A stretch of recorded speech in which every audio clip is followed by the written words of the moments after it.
Use headset for better experience. Bhagavad Gita अध्याय 6 ध्यान योग। कुरुक्षेत्र का मैदान अब भी शांत है। युद्ध सामने है, लेकिन अर्जुन के भीतर अब एक नई बेचैनी जन्म ले चुकी है। वो बहुत कुछ समझ चुका है। कर्म क्या है, ज्ञान क्या है, संन्यास क्या है।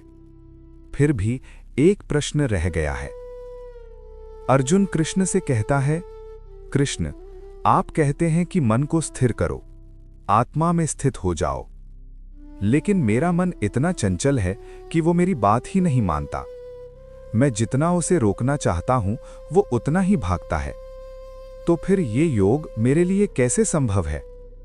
कृष्ण अर्जुन की ओर देखते हैं। वे अर्जुन के प्रश्न को टालते नहीं। वे जानते हैं ये प्रश्न हर इंसान का है। कृष्ण कहते हैं, अर्जुन, हां, मन चंचल है, मन को नियंत्रित करना कठिन है, लेकिन ये असंभव नहीं है। वे कहते हैं, अभ्यास से और वैराग्य से मन को वश में किया जा सकता है। कृष्ण अर्जुन को बताते हैं कि सच्चा योगी वही है जो न अत्यधिक खाता है, न बिल्कुल छोड़ देता है, जो न बहुत सोता है, न बिल्कुल जागता रहता है, जिसका जीवन संतुलन में होता है। फिर कृष्ण ध्यान का मार्ग बताते हैं। वे कहते हैं, एकांत स्थान में बैठो, शरीर, गर्दन और सिर को सीधा रखो, न बहुत ऊंचा आसन, न बहुत नीचा। मन को एक बिंदु पर टिकाओ। कृष्ण समझाते हैं कि जब मन भटकता है तो उसे डांटना नहीं है, उसे धीरे से फिर उसी बिंदु पर वापस लाना है, बार बार धैर्य के साथ।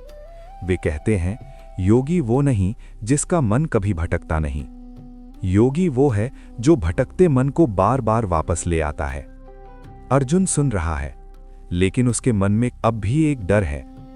वो पूछता है, कृष्ण, अगर कोई साधक पूरी तरह सफल न हो पाए तो उसका क्या होता है? क्या वो बीच रास्ते में नष्ट हो जाता है? कृष्ण अर्जुन को सहारा देने वाले स्वर में कहते हैं, अर्जुन, सच्चे साधक का कभी नाश नहीं होता। जो थोड़ा भी इस मार्ग पर चलता है, उसका प्रयत्न व्यर्थ नहीं जाता। वे कहते हैं, ऐसा व्यक्ति या तो अगले जन्म में श्रेष्ठ परिस्थितियां पाता है या वहीं से आगे बढ़ता है जहां वो लुका था।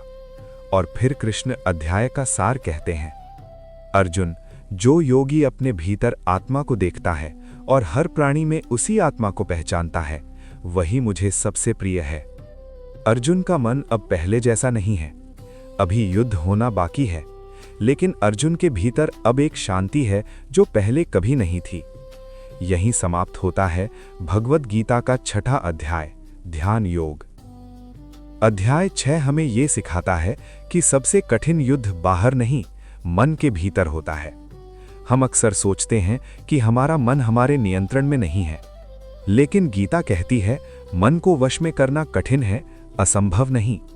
ये अध्याय हमें सिखाता है कि ध्यान कोई जादू नहीं है, ये रोज रोज खुद को वापस लाने की प्रक्रिया है। मन भटकेगा, ये स्वाभाविक है, लेकिन हार मान लेना योग नहीं है। फिर से बैठना, फिर से प्रयास करना, यही योग है। अध्याय 6 हमें यह भी सिखाता है कि आध्यात्मिक प्रयास कभी व्यर्थ नहीं जाता। जो आज थोड़ा भी अपने मन को समझने की कोशिश करता है, वो जीवन में कभी न कभी उसका फल अवश्य पाता है।